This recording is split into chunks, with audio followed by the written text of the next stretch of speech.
Bonjour Karim Mokadem, bienvenue. Bonjour, vous êtes le vice-président d'Airbus en charge donc de l'électrification des avions. On va regarder ensemble précisément ce que ça veut dire. Tiens. Mais d'abord, ce 54e salon du Bourget qui ouvre ce lundi 19 juin avec deux enjeux majeurs qui sont identifiés. La décarbonation, on va beaucoup en parler, et puis l'emploi. Avant de parler de l'avenir, je voudrais qu'on jette un tout petit coup d'œil dans le rétroviseur, même si les avions en ont pas, à une époque où certains disent qu'il faut définir un quota de vol autorisé par habitant pour tenir le réchauffement climatique à un niveau acceptable. On en est là dans les enjeux de décarbonation de l'aérien. Je voudrais qu'on parle des progrès faits depuis ces dernières années. Vos avions, ils consomment, je ne sais pas si on remonte à peut-être 20 ans, enfin je ne sais pas quelle est votre année de référence, mais à quel point ils consomment moins ? Alors, il y a eu effectivement beaucoup de progrès qui ont été faits ces dernières années. Depuis 1990, on a réduit la consommation de la flotte par deux, de 50%, donc c'est énorme. Aujourd'hui, nos avions les plus modernes consomment environ 2 litres au 100 par passager. Et tout ce progrès-là a été un progrès continu qui a été fait grâce à beaucoup d'innovations. Et on arrive aujourd'hui à une situation dans laquelle on se dit ce progrès il va pas être suffisant parce qu'on a en face de nous un challenge qui est 2050 avec la neutralité carbone. Et il va falloir un peu revoir tout ça, aller plus loin, et c'est l'un des grands enjeux énergétiques de demain pour le secteur. Ça veut dire que si on continuait dans la même ligne, on pourrait encore faire des progrès aux avions, c'est quoi, les rendre encore plus légers, avoir des moteurs qui consomment encore moins, il y a de la marge de progression, mais ça suffira pas, c'est ça ce que je comprends. Exactement, il y a de la marge de progrès. Si on regarde dans le rétroviseur, comme vous disiez, le rétroviseur qui n'existe pas, mais en fait, on a eu, l'aviation s'est améliorée petit à petit, en jouant d'abord sur l'aérodynamique, donc vous voyez, si vous prenez une feuille de papier, vous en faites une boule, vous la lancez, elle tombe. Oui. Si vous en faites un petit avion un peu d'écolier, ça vole un certain temps, et ça, c'est l'aérodynamique. Donc ça, c'est extrêmement important, et on a fait évoluer nos avions dans ce sens-là petit à petit dans ces dernières dizaines d'années. Le deuxième élément qui est important, c'est le moteur, et on a énormément progressé sur le moteur. La 320 Neo, il consomme 20% de moins que son prédécesseur. Et donc ça, c'est lié au fait qu'on améliore la manière dont on brûle le carburant dans les moteurs petit à petit, et donc ça fait un axe d'évolution extrêmement important. Le troisième élément, c'est la masse. Si vous faites voler un avion en carton, c'est pas la même chose que faire voler un avion avec une petite feuille très fine. Donc la masse, on l'a diminuée, on a réduit de 50% la masse on a utilisé 50% de composite dans notre A350, et donc ça c'est extrêmement important. Et une fois qu'on a fait tout ça, il y a un deuxième élément qui est très important, parce qu'on peut avoir fait tout ça et le poser quelque part dans un garage, ça sert à rien, il faut le déployer. Et donc quand on change et on renouvelle les flottes, et cet impact-là, il se voit en termes d'émissions dans la flotte globale. Et ça, c'est extrêmement important. Aujourd'hui, il y a encore 75% de la flotte qui n'est pas encore renouvelée. Donc ça, c'est un axe majeur qui va permettre encore de continuer. Et puis, il y a un troisième élément qui est comment on optimise les trajectoires aériennes. Et en fait, plus on vole haut, moins on consomme, puisque la densité de l'air est plus faible. Il y a une certaine limite à ça. Et donc, ces optimisations-là, petit à petit, nous ont amené à réduire la consommation. Ça va continuer. Les moteurs vont continuer à s'améliorer, on va continuer à réduire la masse, on va continuer à améliorer l'aérodynamique, mais ça ne va pas suffire. Il va falloir à un certain moment qu'on rentre dans le cœur d'un nouveau sujet, d'un nouveau paramètre dans cette équation globale de l'aéronautique, qui est l'énergie. Il va falloir qu'on s'attaque à quelque chose qui s'appelle le fuel. Alors, effectivement, se passer de kérosène, que les choses soient claires.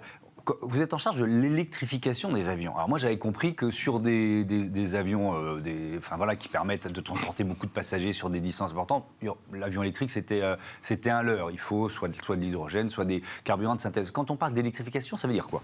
Alors, c'est tout à fait vrai. Ce que vous venez de mentionner est vrai.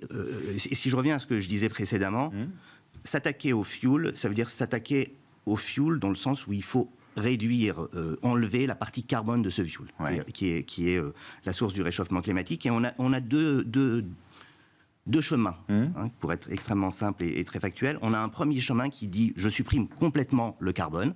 Et donc là, c'est aller vers de l'électrification. Cette électrification, elle peut venir de batteries ou elle peut venir d'hydrogène avec des piles. D'accord. Et on a un deuxième axe qui est de dire « ce carbone, je vais le maintenir, mais je vais utiliser un carbone que je peux recycler ».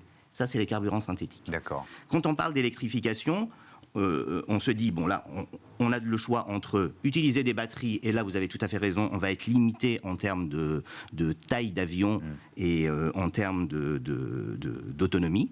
Okay, et ça c'est vrai, on ne fera jamais un A320 complètement électrique, parce que tout simplement, si vous mettez à l'intérieur les batteries les plus up-to-date qui arriveront dans 50 ans, l'avion ne pourra pas décoller. Okay, bon, donc voilà, donc ça c'est réglé, il n'y a plus besoin de se fatiguer là-dessus. Okay. C'est une certitude, il y a au moins une certitude dans ce marché.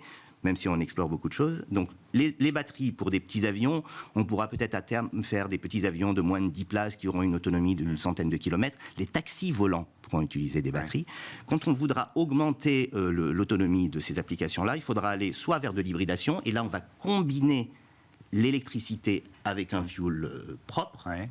Et donc ça, c'est un peu ce que fait aussi l'automobile aujourd'hui, ce qui a commencé à faire l'automobile il y a 15 ans et qui s'est standardisé aujourd'hui. Ça veut dire que par exemple l'électrique, ça servira sur le tarmac, l'avion sur le tarmac sera exactement. Ça veut dire que toutes les opérations sur lesquelles on prélève de l'énergie sur le moteur et donc en consommant du fuel, on va les faire grâce à une batterie. Donc par exemple la partie taxi, on va la faire sur le tarmac grâce à une batterie. On va pouvoir utiliser cette batterie pour aider le moteur dans certaines situations, comme le stop and start des voitures. Même chose, on va pouvoir l'aider et donc ça va nous permettre de gagner en consommation, améliorer le rendement des moteurs, mais il va falloir le coupler à un carburant qui sera un carburant synthétique. Et enfin, il y a l'hydrogène qu'on peut soit faire brûler, soit utiliser avec une pile à combustible, qui sera un moyen d'aller vers des avions régionaux complètement propres. Oui. Donc là, c'est pas des énormes. C'est pareil, c'est des avions, une cinquantaine de passagers, 100 passagers, ça peut... Une centaine de passagers. Une centaine de passagers, oui, d'accord. Donc voilà. Donc il y a une multitude de technologies. Je pense que ce qu'il faut garder en tête, c'est qu'il n'y a pas une voie. On est en train d'explorer plusieurs voies et en fonction des usages, on s'adaptera. D'accord. Et donc il faut développer il faut suivre ces voies en même temps. C'est ce que je comprends pour que chaque type d'aviation ait son usage. Je garde la main parce que il y a quand même le président de la République qui annonce un plan de soutien à la filière, à la recherche pour la décarbonation, 300 millions d'euros par an à partir de 2024.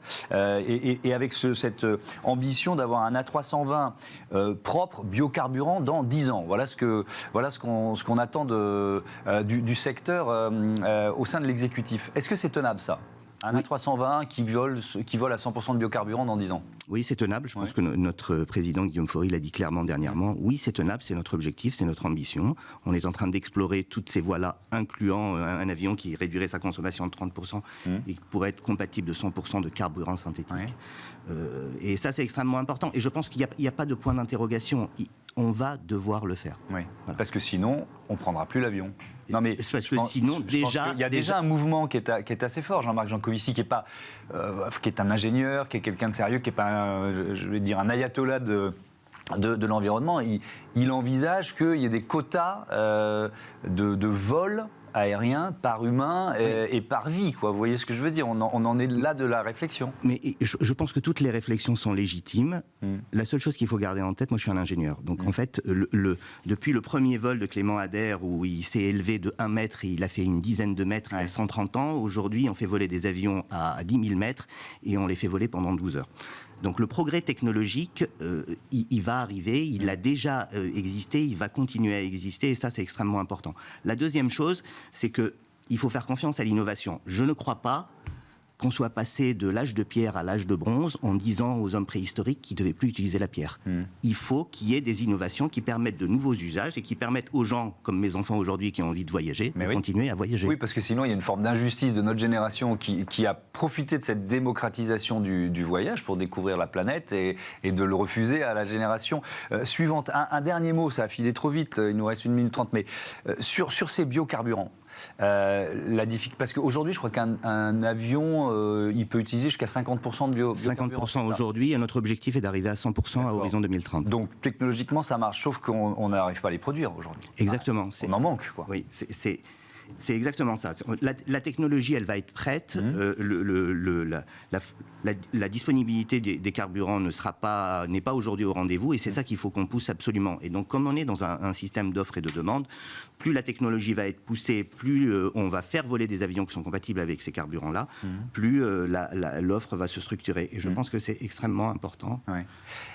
Dernière question, est-ce que c'est, et ça rejoint tout ce qu'on a dit, est-ce que c'est cohérent de garder, moi je voyais les projections du secteur sur de passer de doubler le nombre de passagers d'ici 2040 pour atteindre les 10 milliards. Il y a un problème de temporalité, c'est-à-dire qu'on n'est pas tout à fait prêt à faire voler des avions propres, mais on continue de se dire il faut faire voler 10 milliards de passagers. Ben, en fait, c'est un peu c'est l'objectif de l'exercice, c'est-à-dire qu'il faut qu'on développe ces technologies pour qu'on soit capable de faire voler tous ces gens-là. Et je pense qu'il n'y a pas d'autre solution. On peut toujours tourner autour du pot. Il n'y a pas d'autre solution. Et le rôle des ingénieurs, le rôle de la R&D, le rôle d'Emmanuel Macron au travers des annonces qu'il vient de faire, c'est de dire, les gars, on y va, faites ce que vous voulez et on va vous aider. Et on va y arriver. Il n'y a pas de raison de ne pas y arriver. Eh bien, on reste sur ce message. Merci beaucoup, Karim. Merci beaucoup. Mokadem. Bon salon du Bourget. On passe à notre débat tout de suite quand Diversitase et Vivatech s'associent.